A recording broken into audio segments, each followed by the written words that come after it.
வேத பயணத்தில் இன்று நான் பார்க்க போவது தேவசேனை. 1 நாளாகமம் 12ஆம் அதிகாரம் 22ஆம் வசனம்.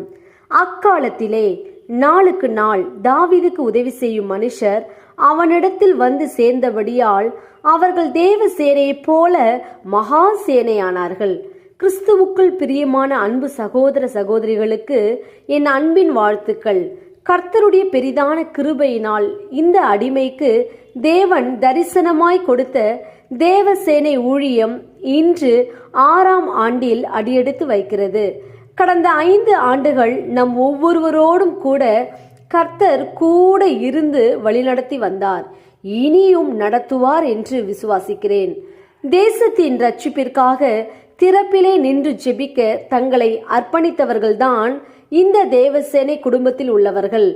இவ்வூழியத்தில் அநேக தேவ பிள்ளைகள் கர்த்தர் தமக்கென்று தெரிந்து கொண்டு அவர்களை சீஷரும் சீஷிகளுமாய் மாற்றி அவருடைய நாம மகிமைக்கென்று மாத்திரமே பயன்படுத்தி அவர்கள் மூலம் தம் திட்டத்தை நிறைவேற்றி கொண்டிருக்கிறார். ஆம், தேவ சித்தத்தை அறிந்து தேவ சித்தத்தின்படி வாழ்கிறவர்கள்தான் தேவசேனை குடும்பம். தேவசேனை இது தேவனுடைய சேனை. நாம் ஜெபிப்போம். அன்பின் பிதாவை கேட்ட வார்த்தையின்படியே நீர் எங்களுக்கு செய்ய கிருபைக்காய் ஸ்தோத்திரம். இயேசுவின் நாமத்தில் ஆமேன்.